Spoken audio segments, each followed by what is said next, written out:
Elephant wouldn't let anyone near, until a beggar boy entered the cage. The situation was completely out of control at the Dallas City Zoo. All the staff were running around, while Jennifer Collins, the head veterinarian, tried to understand what had happened. The elephant that had caused the most trouble at the facility was now completely calm, something that hadn't happened in months. Inside the enclosure, a small boy of about 10 stretched his hand toward the giant animal's trunk. His curly hair was covered in dust. His torn clothes showed he lived on the streets, but his eyes shone with an impossible calm in the face of the beast that had injured 3 handlers just the week before. "How did this kid get in there?" shouted Richard Thompson, the zoo director, his voice echoing across the main yard. "Where's security?" Jennifer couldn't tear her eyes away from the scene. The elephant, named Banyan, slowly lowered his trunk to touch the boy's outstretched hand. It was the first time in 4 months the animal had shown any sign of gentleness. "Dr. Thompson, you need to see this," she whispered, still in disbelief. "See what? A child in danger. Call the fire department now," ordered the director, pulling his phone from his pocket. But something in the vet's tone made him pause. Jennifer was known for her composure even in the most tense situations. If she was impressed, something truly special was happening. The boy began humming a soft melody, almost a whisper. The tune had a gentle rhythm, unlike anything the staff had ever heard. Banyan closed his eyes and swayed his head slowly, as if remembering something long forgotten. "I don't believe it," murmured Steve, one of the most experienced handlers who had just arrived running. He's smiling. It was true. The elephant, who had refused food and shown constant aggression for weeks, now seemed at peace. His posture relaxed completely and he lowered himself to the boy's height. "My name is Billy," the boy said, looking directly at Banyan. "I know you miss someone, I do too." The boy's words reached the adults, leaving them all confused. Miss who? How could such a young child know anything about an elephant's emotions? Jennifer watched the interaction closely. Billy showed no fear. On the contrary, there was a familiarity in his gestures that made no sense. It was as if he knew exactly where to touch, how to move, when to speak. "Dr. Thompson," she called, not looking away from the enclosure. "How old is this elephant?" "Banyan, about 15. Why? And how long has he been here?" 7 years. He came from a ranch that shut down in rural Texas. Dear listener, if you're enjoying the story, please take a moment to like and especially subscribe to the channel. It helps us a lot as we're just starting out. Now, back to the story. The director started doing the math in his head. If the elephant was 15 and had been at the zoo for 7 years, that meant he'd arrived when he was 8, and the boy looked about 10. Could it just be a coincidence? "Let's get him out of there now," Richard said, walking toward the enclosure gate. "Wait," Jennifer grabbed his arm. "Look at Banyan's behavior. He's calmer than he's been in months. Maybe we should observe a little longer." "Observe? We have a miner inside an enclosure with a dangerous animal. If anything happens, the zoo will be shut down and we'll all lose our jobs." Billy kept humming the strange melody. Banyan was now lying down completely, letting the boy rest against his side. The boy seemed to know exactly the spots where the elephant liked to be touched. "You remember the song, don't you?" whispered Billy. "Grandma always sang it to both of us when we were little." That sentence made everyone freeze. Grandma? What did he mean by both of us? What kind of grandma would sing to a child and an elephant at the same time? Jennifer felt a shiver run down her spine. There was something much deeper to this story, something that went beyond a simple coincidence. She decided to slowly approach the enclosure gate. "Billy," she called softly, "how do you know that song?" The boy looked up at her. His eyes were large and expressive, but filled with a sadness that didn't match his age. "My grandma taught me. She always said Banyan liked it when I sang." "Your grandma knew Banyan?" "Yes, we all lived together on the ranch. Me, Grandma, Banyan, and the other animals. Until everything changed." Richard and Jennifer exchanged worried glances. The story was getting stranger by the minute. How could a boy who seemed to live on the streets have lived on a ranch with an elephant? "Billy, where is your grandma now?" Jennifer asked, trying to keep her voice calm. The boy lowered his head and a few tears rolled down his dirty cheeks. "She's in the hospital. She got really sick after we lost our home. Now I live on the streets and come here every day to see Banyan." "Every day?" Richard raised his voice. "What do you mean every day? This is a high-security enclosure." Steve, the keeper, cleared his throat awkwardly. "Actually, Doctor, I've seen this boy around the zoo a few times. I thought he was just another curious kid. I had no idea he could get inside." "And how do you get in here, Billy?" Jennifer asked, genuinely curious. "There's a hole in the back fence. It's small, only I can fit through. I always come at lunchtime when you're all eating." Richard ran a hand through his hair, clearly frustrated. A serious security issue had come to light, but at the same time, the boy's presence was having an inexplicable effect on the zoo's most troublesome elephant. "What about your family, Billy? Your parents?" Jennifer continued. "I don't have parents, just Grandma. But now she's sick and can't take care of me. The shelter people want to take me in, but I can't leave Banyan alone. He gets really sad without me." As if understanding the boy's words, Banyan gently lifted his trunk and rested it on Billy's shoulder. The gesture was so full of affection that even Richard, known for his strictness, felt his heart tighten. "Doctor," Steve whispered, "maybe we should talk to the social worker. This boy clearly needs help." "And we also need to understand more about this ranch story," Jennifer added. "If Banyan really has known this boy since he was little, it would explain a lot about his behavior here at the zoo."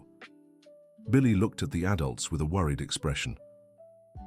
"Are you going to stop me from seeing Banyan? Please don't. He's all I have left from my old life." The pain in the boy's voice was palpable.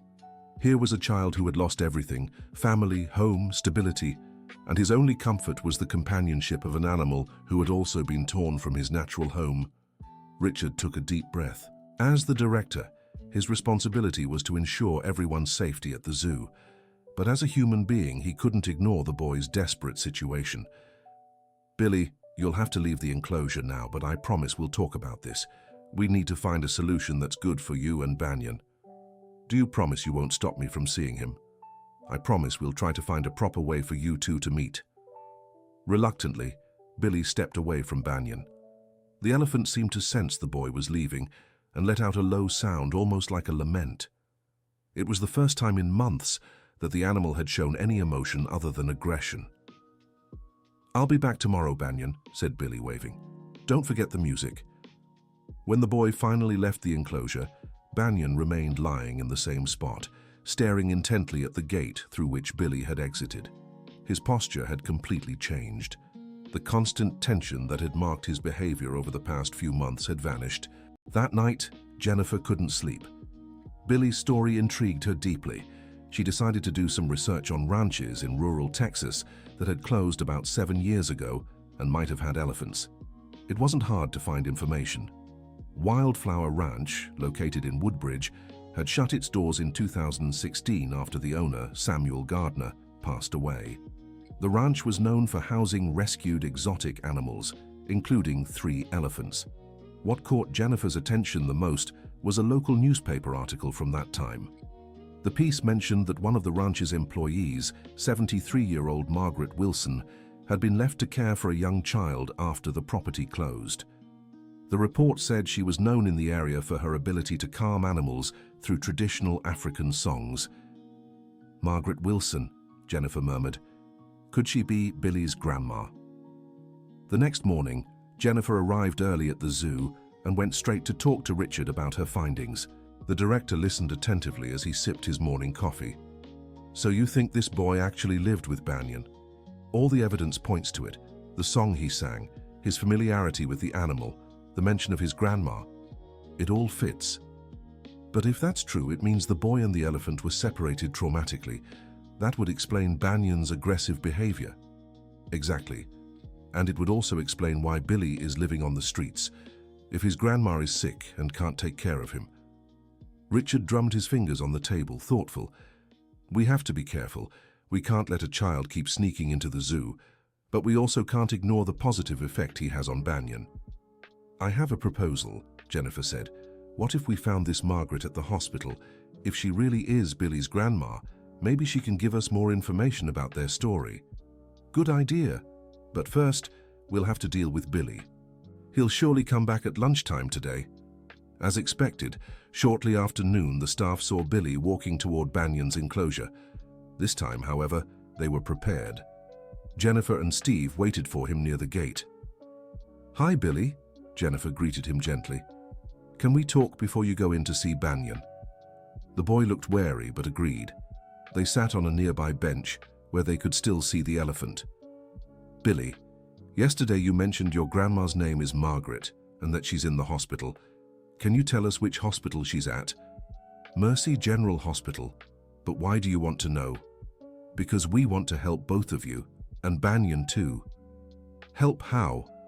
Jennifer chose her words carefully. "We found out Banyan came from Wildflower Ranch, and we think you and your grandma lived there too, right?" Billy's eyes filled with tears. "We did. It was the most beautiful place in the world. I played with Banyan every day. He was still small when he got there, not much bigger than me. Grandma said we grew up together like brothers." "What happened to the ranch, Billy?" "Mr. Samuel got sick and then he passed away. Then some men came and said all the animals had to leave. Grandma cried so much when they took Banyan." "And where did you go to live?" "In a little house in the city. But Grandma couldn't find work and the money ran out. Then she got sick from all the worry. When we couldn't pay rent anymore, we came to Dallas because Grandma heard Thunder was here." The story was becoming clear. Jennifer felt her heart tighten, imagining the difficult journey this family had endured. "Billy, would you like us to visit your grandma at the hospital together?" "You'd do that?" "Of course. And maybe we can find a way for you and Thunder to see each other safely, without sneaking into the enclosure." The boy's face lit up for the first time since they'd met him. Dear listener, if you're enjoying the story, please take a moment to like and especially subscribe to the channel. It helps us a lot as we're just starting out. Now, continuing. That afternoon, Jennifer and Billy took a bus to Mercy General Hospital. The boy was visibly nervous the whole ride, constantly asking if Grandma would be mad he'd told strangers their story. "She always said not to trust unfamiliar adults," Billy explained. "After we lost the ranch, lots of people tried to trick us." "I understand, Billy, but I promise we only want to help." At the hospital, they learned Margaret Wilson had been admitted to the cardiology wing. At 80 years old, she'd suffered a mild heart attack, but was in stable condition. When Billy entered the room, the elderly woman's face brightened. "My sweet boy, where were you? I was so worried." "Sorry, Grandma. I was visiting Thunder." Margaret frowned. "Billy, I told you it's dangerous lurking around that zoo. What if security catches you?" "Actually, they already did," Billy said, pointing to Jennifer. "But the doctor here is nice. She wants to help us." Margaret eyed Jennifer skeptically. "Are you a social worker?" "No, I'm a veterinarian at the zoo where Thunder lives. I came because I witnessed something extraordinary yesterday." Jennifer told Margaret everything, from Billy entering the enclosure to the elephant's astonishing reaction. With each word, the old woman's expression softened. "I always knew they had a special bond," Margaret said, her eyes glistening. "When Thunder first came to the ranch, he was just a frightened baby. Billy was only 3 then, the first person who could approach him without fear." "How did Thunder come to the ranch?" "Mr. Samuel rescued him from an abusive circus. Poor thing was malnourished and traumatized. Wouldn't let anyone near him.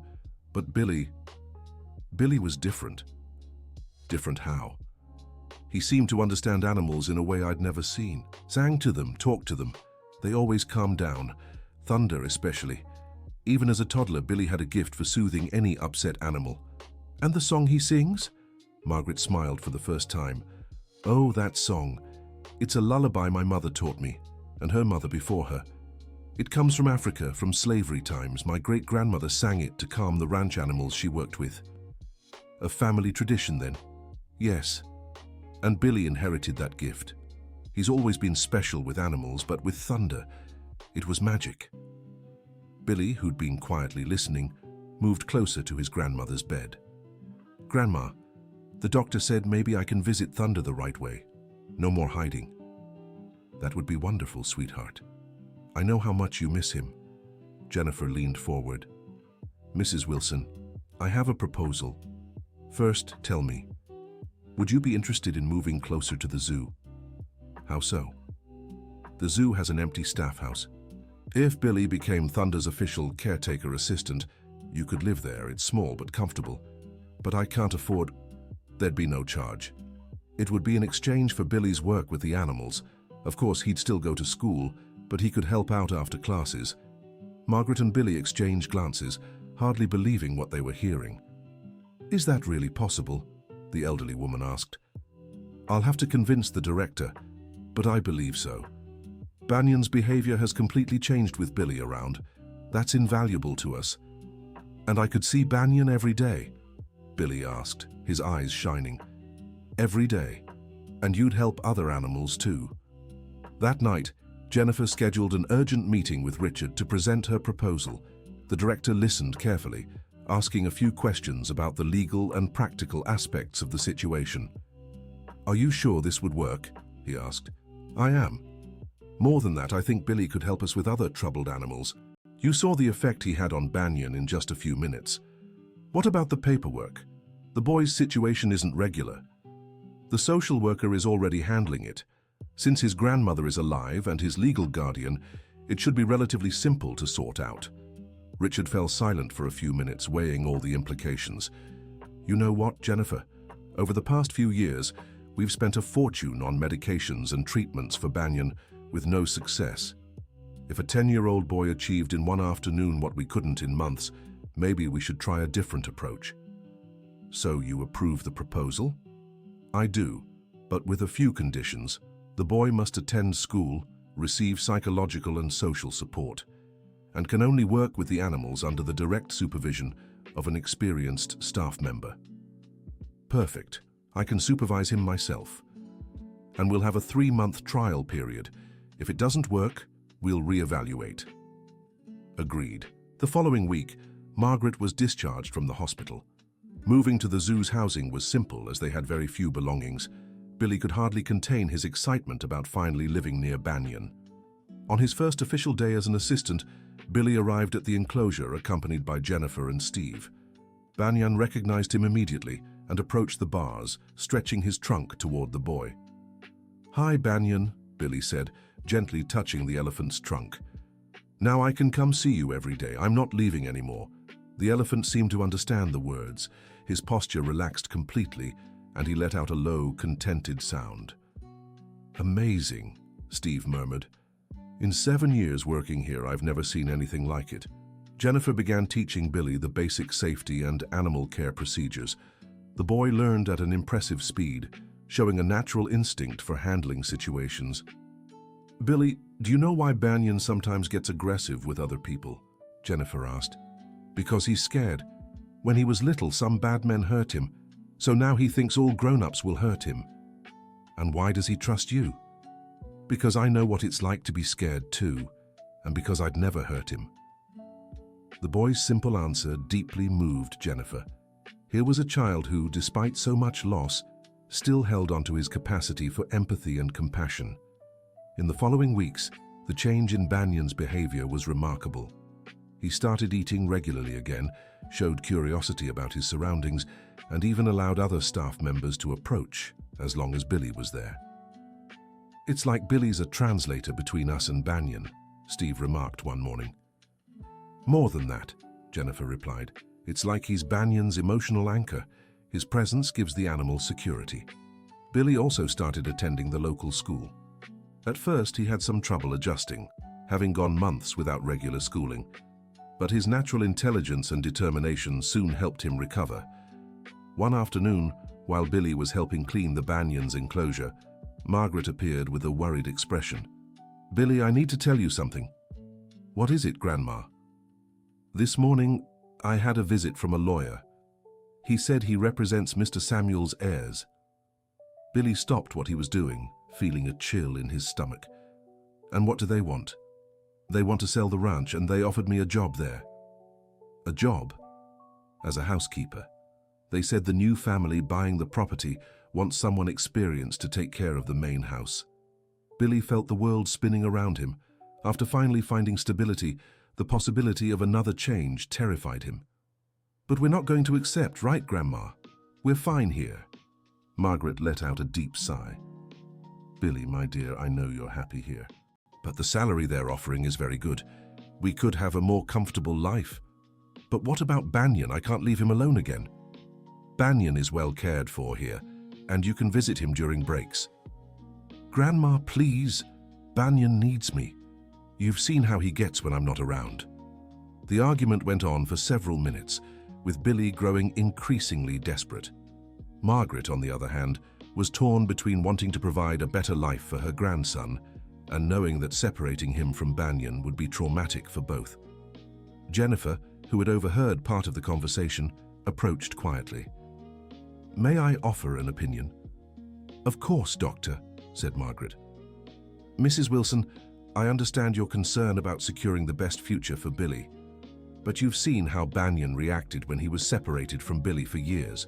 If they're separated now, both could suffer serious emotional consequences. But what about the boy's future? Here he'll only learn to work with animals. At the ranch, he could get a more well-rounded education.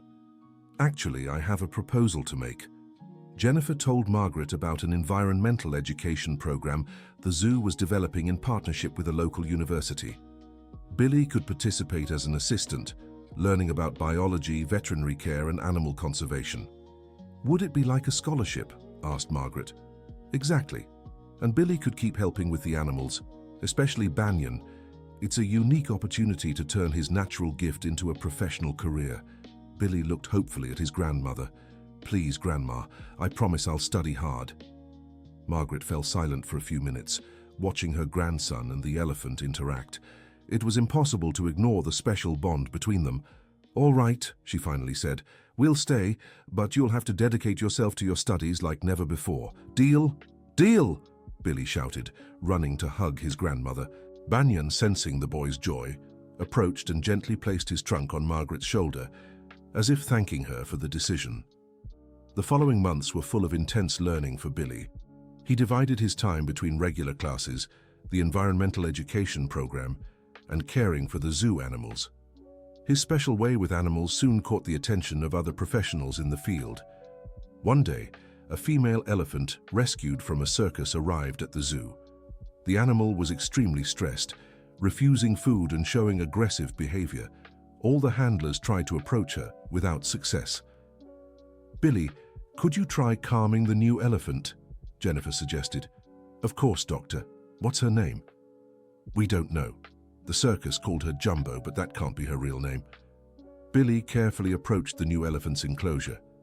The animal was restless, swaying her head from side to side and making sounds of distress. "Hey there, girl," Billy said softly. "I know you're scared, but this is a safe place." The elephant stopped swaying and looked directly at Billy. It was the first time she had shown interest in a human since her arrival. Billy began to hum the same melody he used with Banyan. The elephant tilted her head, as if trying to understand the music. "This song is very old," Billy explained. "My grandma said it calms any animal that's been through hard times." Gradually, the elephant moved closer to the bars. Billy reached out his hand, and she gently touched his fingers with the tip of her trunk. "You need a new name, don't you?" Billy said. "How about, Hope?" As if she understood and approved of the name, the elephant made a soft sound and visibly relaxed. That night, Hope ate for the first time since arriving at the zoo. In the days that followed, she began to accept the presence of other staff, always with Billy nearby to reassure her. Word of Billy's special gift soon spread through the local scientific community. Researchers from the university began studying his techniques, trying to understand how a child could achieve results that even experienced specialists couldn't. "It's a combination of factors," explained Dr. David Miller, the animal psychologist overseeing the case. "Billy has a natural empathy for animals, but more than that, he intuitively understands their body language and emotions." "And the music?" asked Jennifer. "The music is fascinating. Apparently, certain traditional melodies really do have a calming effect on traumatized animals. It's like a form of primal communication." Meanwhile, the bond between Billy and Banyan grew stronger every day. The boy had developed a care routine that included not just feeding and cleaning, but also moments of play and relaxation. "Banyan, you're getting chubby," Billy teased one morning, patting the elephant's belly. "Must be because you're happy now." Banyan responded with a sound that almost seemed like laughter, playfully shaking his head. Margaret, watching from her house window, smiled in satisfaction. Staying had been the right decision. Billy was growing up surrounded by love and purpose, and Banyan had regained his joy for life. Dear listener, if you're enjoying the story, don't forget to like and especially subscribe to the channel. It helps us a lot as we're just starting out. Now, continuing, a year after Billy arrived at the zoo, Richard received a call that would change everything again. On the other end of the line was Eleanor Bennett, a businesswoman from Texas interested in creating an elephant sanctuary in the United States. Dr. Richard, I've heard you have a young man with special skills for working with elephants. I'd like to meet him. Yes, we have Billy. But why the interest? I'm developing a sanctuary project in rural Texas. It would be a space where rescued elephants could live in near-natural conditions. And I need someone who truly understands these animals. And where would this sanctuary be? At the old Wildflower Ranch in Woodbridge. I recently bought the property with the goal of turning it into a conservation center. Richard nearly dropped the phone. Wildflower Ranch was exactly where Billy and Banyan had lived together when they were young. Ms. Eleanor, this is an extraordinary coincidence. Billy and Banyan have known each other since they were little. They lived at Wildflower Ranch before it closed. That's wonderful. So they already know the land. It would be perfect for the project. What exactly are you proposing? I'd like to hire Billy as a consultant for the project, and of course Banyan would be one of the sanctuary's first residents. Richard fell silent for a few seconds, processing the information. I'll need to talk to Billy and his grandmother, but it seems like an incredible opportunity. Great. Can I come by tomorrow to meet them in person? Of course. We'll be expecting you. The next morning, Eleanor arrived at the zoo, accompanied by 2 assistants and a lawyer. She was an elegant woman, around 50 years old, with a warm yet determined gaze. Billy was in Banyan's enclosure when she arrived. The boy, now 11, had grown and gained confidence, but still maintained his natural gentleness with animals. So you're the famous Billy, Eleanor said, approaching. I've heard amazing stories about you. Hi, Billy replied shyly. Are you the lady who's going to make the sanctuary? Yes, I am, and I'd really love your help. Eleanor explained the project in detail. The sanctuary would occupy about 500 hectares of the old ranch, with artificial lakes, preserved woodland areas, and modern facilities for animal care. It would be a place where elephants like Banyan could live more naturally, she explained. Not in cages or small enclosures, but in wide open spaces. And Banyan could run freely? Billy asked, his eyes shining. Yes, and you could live there too, taking care of him and other elephants that would come. What about my grandma? Your grandmother would be very welcome. In fact, I need someone experienced to manage the main house on the ranch. Billy looked at Margaret, who had been silently listening to the conversation. What do you think, Grandma? I think it would be like coming home, my boy. That afternoon, Eleanor took Billy, Margaret, and the zoo team to visit Wildflower Ranch. The place had changed a lot since it closed, but the main structure remained intact. Billy ran across the property like a young explorer rediscovering a lost treasure. Every corner sparked a memory. Every tree told a story. That's where Banyan and I used to play, he said, pointing to an area near a small pond. He loved cooling off in the water. Perfect, Eleanor remarked. I already know where we'll build the first enclosure. The negotiations for Banyan's transfer and Billy's move took a few weeks. There were legal and bureaucratic matters to resolve, but Eleanor's determination to make the project work overcame every obstacle. Jennifer, who was initially sad at the thought of losing Billy, ended up being invited to be the sanctuary's head veterinarian. The offer was tempting, working on a groundbreaking project in the United States with proper resources and a noble purpose. I accept, she told Eleanor, but on one condition. I want to be part of the entire planning and construction process. Perfect. I need someone with your expertise to ensure everything is done right. The day of Banyan's transfer to the sanctuary was emotional for everyone involved. The elephant seemed to sense something special was happening. When the transport truck arrived, he calmly walked up the ramp, trusting Billy completely as the boy stayed by his side. We're going home, Banyan, Billy whispered. back to our home. The trip took 3 hours. Billy stayed beside the elephant the whole time, humming the traditional melody to keep him calm. Banyan remained peaceful throughout the journey, occasionally touching Billy with his trunk as if to make sure he was still there. When they arrived at the ranch, Banyan stepped off the truck and looked around. For a few seconds he stood still, as if processing where he was. Then slowly, he began walking toward the pond where he used to play years ago. "He remembers," Margaret said, tears in her eyes. "After all these years, he still remembers." Banyan reached the edge of the pond and, without hesitation, stepped into the water. It was the first time in 7 years that he had the chance to bathe in a natural setting. His joy was evident in the way he splashed and rolled in the water. Billy ran to join him, and the two played in the lake, just as they had when they were little. It was a moment of pure happiness, the reunion of two friends in their ancestral home. In the following weeks, other rescued elephants began arriving at the sanctuary. Hope was the second, followed by an elderly male named Thunder and a young female called Moon. Billy applied his special techniques with each new arrival, helping them adjust to the environment and integrate into the group. His ability to understand the animals' emotional needs grew sharper every day. "It's remarkable," remarked Dr. David, who visited the sanctuary regularly to monitor the project. "Billy has developed a way of communicating with elephants that goes beyond anything I've seen in scientific literature. And he's helping other staff members develop these skills too," added Jennifer. "It's like he's a translator between the human world and the world of elephants." The sanctuary soon became an international reference for animal welfare. Researchers from various countries came to study Billy's techniques, trying to understand the principles behind his approach. One day, a delegation of African elephant specialists arrived at the sanctuary. They wanted to observe Billy's work and possibly apply his techniques in conservation projects in Africa. "Billy," said the delegation leader, Dr. Kwesi Johnson from Ghana, "your techniques closely resemble the traditional methods used by ancient Mahouts in Africa and Asia. How did you learn these things?" "My grandma taught me. She said our family always knew how to talk to animals. And that song you sing, where does it come from?"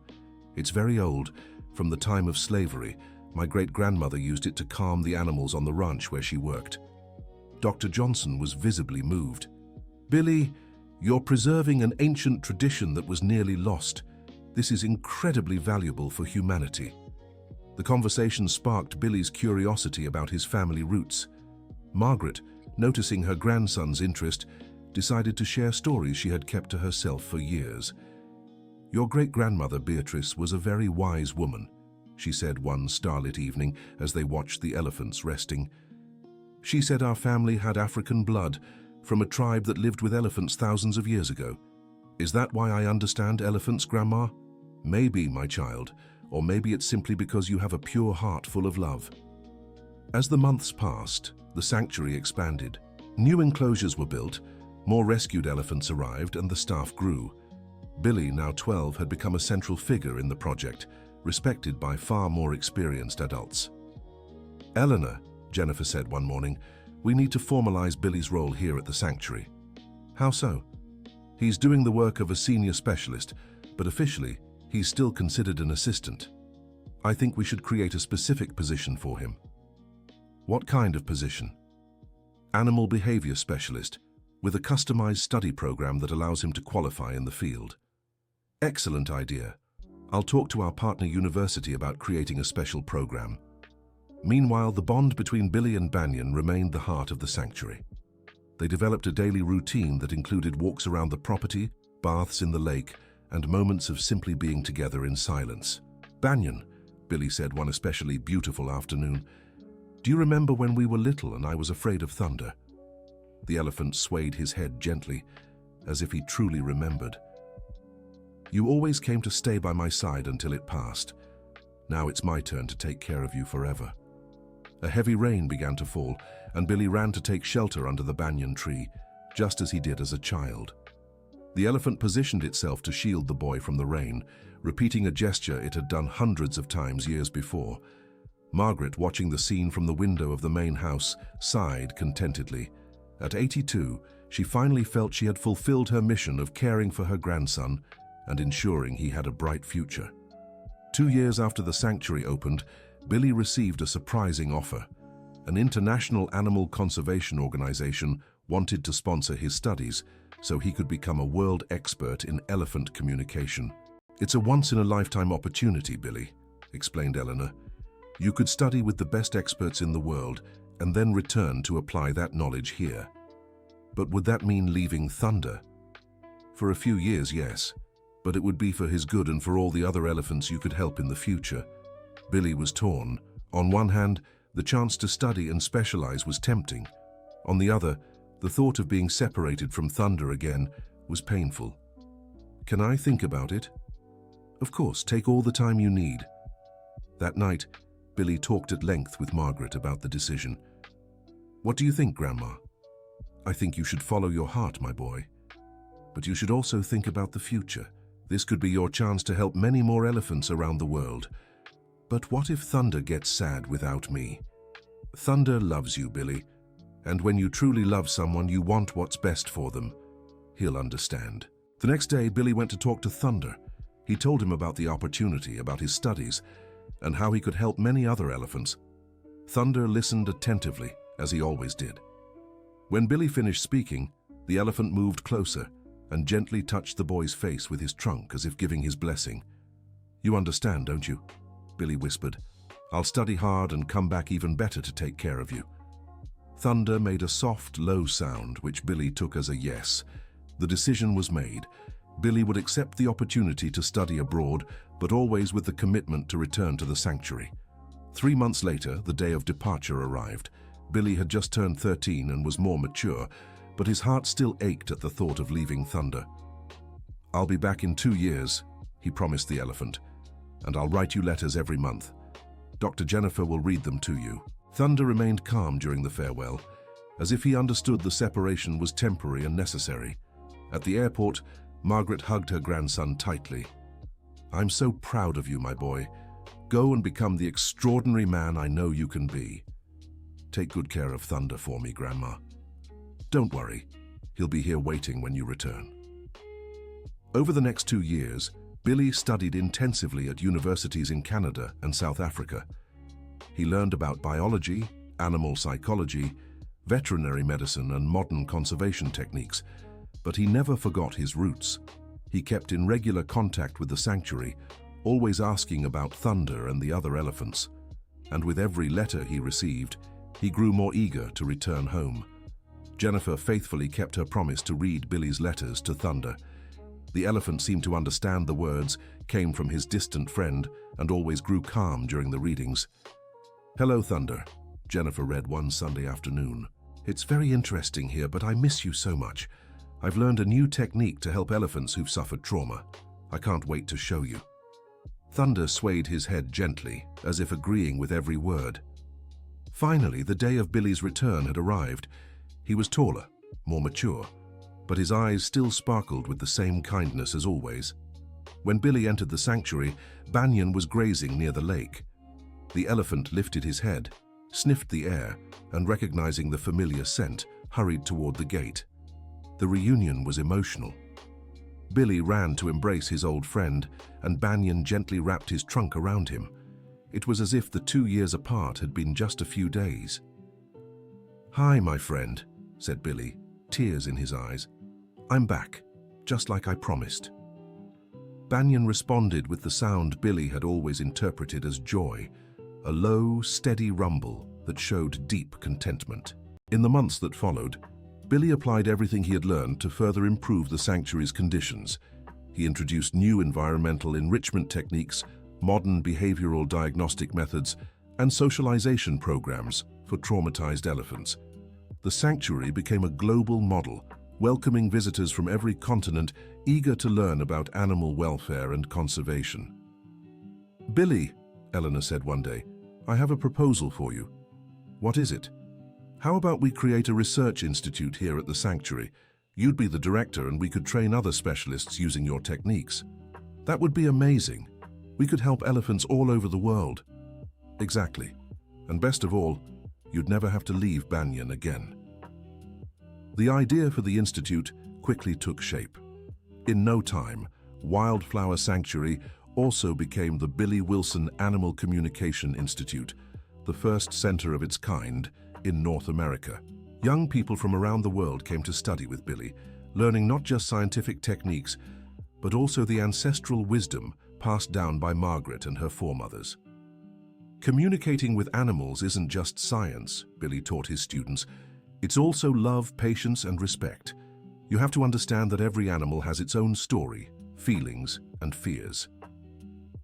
Banyan, now over 20 years old, became the unofficial assistant professor of the institute. Billy often used his relationship with the elephant to demonstrate principles of animal communication to the students. "Watch," Billy said during a practical lesson. "When I approach Banyan, my body language is relaxed. I don't show hurry or anxiety. Elephants are very sensitive to our emotional state." The students watched in awe as Billy and Banyan interacted with a harmony that seemed almost telepathic. "Professor Billy," a student once asked, "how do you know exactly what Banyan is thinking?" "Truthfully, I don't know exactly, but after so many years together, I've learned to read his signals. Every movement of his trunk, every position of his ears, every sound he makes has meaning. And can that be taught? Absolutely. But it takes time, patience, and a lot of love." Years passed, and the institute flourished. Billy became a world-renowned expert in animal behavior, but he never lost his simplicity or humility. Margaret, now nearly 90, remained active at the ranch, tending to the main house and sharing stories of family traditions with the institute students. "My great-grandmother always said music is the universal language," she shared during a lecture on African oral traditions. "It doesn't matter if you're speaking to a human or an animal. Music touches every soul." One special afternoon, Billy received a call that would once again change his life. On the other end was Dr. Kwesi Johnson, the specialist from Ghana who had visited the sanctuary years before. "Billy, I have a very special proposal for you." "What is it, Doctor?" "The government of Ghana is launching a national elephant conservation program.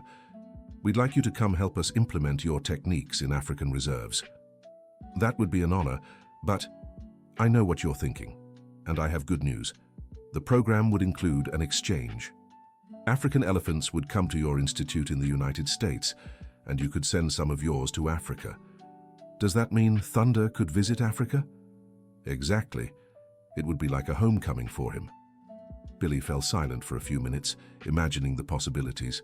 Thunder experiencing the land of his ancestors, interacting with African elephants, exploring environments that were in his DNA for millions of years. "Dr. Kwesi, I accept the proposal, but I want to bring a full team with me, Dr. Jennifer, some of my best students, and of course Thunder." "Perfect. We'll expect you in 6 months." The preparations for the trip to Africa were intense. Thunder had to undergo medical exams, vaccinations, and bureaucratic procedures. Billy used the time to study more about African elephants and the differences between them and Asian ones. "Thunder," Billy said one evening, gazing at the stars from his porch, "are you ready for the greatest adventure of our lives?" The elephant, lying near the porch, lifted his trunk toward Billy as he always did to show affection. "We're going to meet your African cousins. I'm sure they'll love you." The day of the trip finally arrived. This time, they would travel in a cargo plane specially adapted for large animals. Thunder remained impressively calm throughout the boarding process, trusting Billy completely. "It's amazing," the pilot remarked. "I've never seen an elephant so calm during transport. He trusts me," Billy simply explained. The journey took nearly 20 hours, with stops for refueling.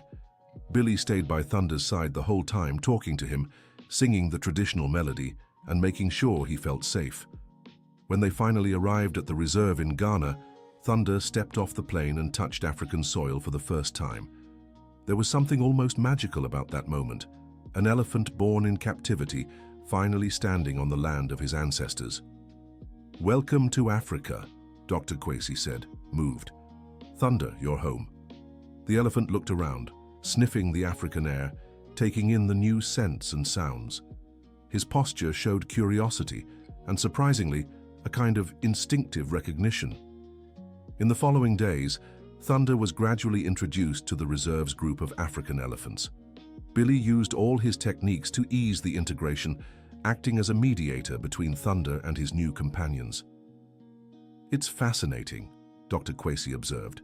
"The African elephants accepted Thunder as if he had always belonged with them. Elephants don't see differences the way we do," Billy explained. "They feel each other's hearts." During his stay in Africa, Billy worked with dozens of rescued elephants, applying his techniques to help them overcome trauma and reintegrate into the wild. Each case was a lesson, each elephant a new story of resilience. One of the most moving experiences was with a young orphaned elephant named Adana, who had lost her mother to poachers. She was deeply depressed, refusing food and contact. "Adana," Billy said softly, approaching the grieving elephant, "I know you're in pain. I've lost important people too." Slowly, he began humming the ancient melody. Adana lifted her head for the first time in weeks, her eyes showing a spark of interest. "This song is very old. It comes from people who, like you, suffered greatly, but never lost hope." Day after day, Billy worked with Adana, gradually rebuilding her trust in humans and her will to live. The process took months, but eventually the young elephant began interacting with other animals again and accepting care. "Thank you," said Dr. Kwesi on the day Adana finally joined the herd. "You saved her life." "Actually, she saved herself. I just showed her the way." The stay in Africa lasted 2 years. During that time, Billy not only helped hundreds of elephants, but also trained a new generation of African experts in his techniques. When it was time to return to the United States, the farewell was difficult. Banyan had adapted perfectly to life in the African reserve, forming close bonds with the local herd. "Banyan," said Billy, stroking the elephant's trunk, "it's time for us to go home. But you can choose. If you want to stay here with your new friends, I understand." Banyan looked at the African herd, then at Billy. He walked slowly to where his new companion stood, as if saying goodbye. Then he returned to Billy and rested his trunk on his shoulder. "You chose to come with me?" asked Billy, his eyes misty. Banyan responded with the sound Billy always interpreted as yes. The journey back to the United States was smooth. Banyan seemed content with his choice, showing the same trust in Billy as always. At the sanctuary, everyone eagerly awaited their return. Margaret, now 92, stood at the front of the welcoming line, along with the entire Institute staff. "Welcome back," they all cheered as Billy and Banyan stepped off the transport truck. "It's good to be home," said Billy, hugging his grandmother. "Really good." In the following months, Billy shared everything he had learned in Africa with his team. New techniques were implemented, new research programs were launched, and the Institute solidified its position as the leading center of excellence in animal communication in North America. Banyan, enriched by his African experience, became even more affectionate and wise. He often assisted Billy in working with traumatized elephants, serving as a mentor to the younger animals. One day, Billy received an unexpected visit. It was Eleanor, the businesswoman who had founded the sanctuary, accompanied by a group of international investors. "Billy, I have a proposal that could change everything." "What is it this time?" asked Billy, laughing. "They want to create a worldwide network of sanctuaries based on our model. You would be the global technical director, overseeing projects on 5 continents." Billy was silent for a few minutes, watching Banyan play in the lake with the other elephants. "It's an incredible opportunity, Eleanor, but I've learned something important. The most important place to be is where you can make the biggest difference, and for me, that place is here." "Are you sure this could impact millions of animals?" "I'm sure, but I can offer something better. Let's train teams from all over the world here at the Institute. Instead of me going everywhere, let's bring everyone here." Billy's idea proved even more effective. In the years that followed, the Billy Wilson Animal Communication Institute became a true global center of excellence, welcoming students and experts from dozens of countries. Billy, now 25, had become one of the world's leading authorities in animal communication. But for him, the greatest success was still the special bond he shared with Banyan. "You know," Billy said to Banyan one quiet afternoon, "I always thought I was taking care of you, but really, it was you who took care of me all these years." Banyan, now nearly 30, showed some signs of age but retained the same vitality and affection as always. He moved closer to Billy, and as he always did, gently rested his trunk on his friend's shoulder. "We're family, aren't we?" Billy continued. "You, me, Grandma, and all the animals we've helped together." On the other side of the field, Margaret watched the scene from her porch. At 95 years old, she knew she had fulfilled her mission.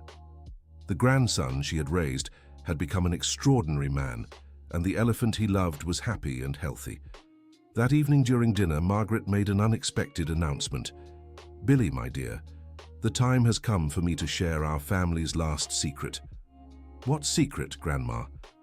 "You always asked about your parents, and I always told you they left when you were little." "Yes. The truth is, they never left. They passed away in a storm when you were 3. They were trying to deliver medicine to the animals at the ranch during a flood." Billy felt the world spin around him. His whole life he had imagined his parents had abandoned him. "Why did you never tell me the truth?" "Because you were too young, and I didn't want you to grow up with that pain. Your parents were veterinarians just like you became. They loved animals as much as you do." "What were their names?" "Robert and Mary Wilson. They were heroes, my dear, and you've turned out just like them." Billy cried for the first time in years, not from sadness but from a complex mix of emotions. Grief for a loss he had never fully understood, but also pride in knowing he was following in his parents' footsteps. Did they know Thunder? They knew and loved him. In fact, it was your father who rescued Thunder when he was just a baby. That's why the two of you always had such a special bond. Everything made sense now. The unexplainable connection between Billy and Thunder wasn't just coincidence. It was legacy, love passed down from one generation to the next. The next day, Billy went to talk to Thunder about the revelation. "So you knew my parents," he said, stroking the elephant's forehead. "They took care of you when you were little, just like I do now." Thunder seemed to understand the importance of the moment. He lowered himself to Billy's height and gently touched the young man's face with his trunk, a gesture that felt like both comfort and acknowledgement. "Thank you for taking care of me all these years," Billy whispered, "for being my family when I didn't know I had one." The years that followed were filled with intense activity at the Institute. Billy published several books on animal communication. His techniques were adopted by zoos and sanctuaries worldwide, and hundreds of animals benefited from his methods. But what mattered most to him was still the time he spent with Thunder. Every morning, no matter how busy his schedule, he set aside at least an hour to be alone with his old friend. "You know something, Thunder?" Billy said one especially beautiful morning. "I remember when I was little and afraid of everything. You taught me how to be brave. And now look at us. Together we've helped hundreds of animals overcome their fears too." When Billy turned 30, the Institute threw a grand celebration. Experts from all over the world came to honor the young man who had revolutionized the field of animal communication. During the party, Billy gave an emotional speech. "Everything I've achieved in life, I owe to 3 very special beings. My grandmother, Margaret, who taught me the value of love and perseverance. My parents, who, even though they weren't physically here, guided me through their legacy. And my best friend, Thunder, who showed me that true friendship transcends all differences." The audience gave him a standing ovation, but Billy only had eyes for Thunder, who stood in the front row, decorated with colorful ribbons for the occasion. Margaret, now 98, watched with unmistakable pride. She had lived long enough to see her grandson become exactly the man she always knew he could be. "I'm proud of you, my boy," she told Billy after the speech. "Thank you for never giving up on me, Grandma. How could I ever give up? You and the Banyan are the greatest gifts life has given me." The Institute kept growing and thriving. New projects were created, new partnerships formed, and Billy's reputation as an animal behavior expert spread across every continent. But for him, the greatest success lay in the simple daily routine: waking up early, having breakfast with Margaret, spending the day caring for the animals, and ending the day chatting with Banyan as the sun set. "You know," Billy said to Banyan on one of those peaceful afternoons, "when I was little, I used to dream of being so many things. An astronaut, a pilot, a superhero. But I never imagined my greatest dream would simply be right here with you." Banyan responded with the familiar sound of contentment, and the two stayed there, quietly watching the other elephants playing in the lake. It was a perfect moment of peace and fulfillment. A boy who had grown into a man devoted to protecting and caring for the animals he loved, always beside the friend who had been his family from day one. The sun slowly set over Wildflower Sanctuary, painting the sky in golden and pink hues, and there, under that soft light, a man and an elephant continued their eternal friendship, a living testament that true love overcomes all adversity, and that sometimes the most special families are the ones we choose with our hearts. The end. Now tell us what you thought of this touching story and where you're watching from. Billy found his path beside his loyal Banyan, but what about you? Have you ever had a special animal that marked your life? Share your most moving experiences with us in the comments. Don't forget to like and subscribe to the channel for more heartwarming stories.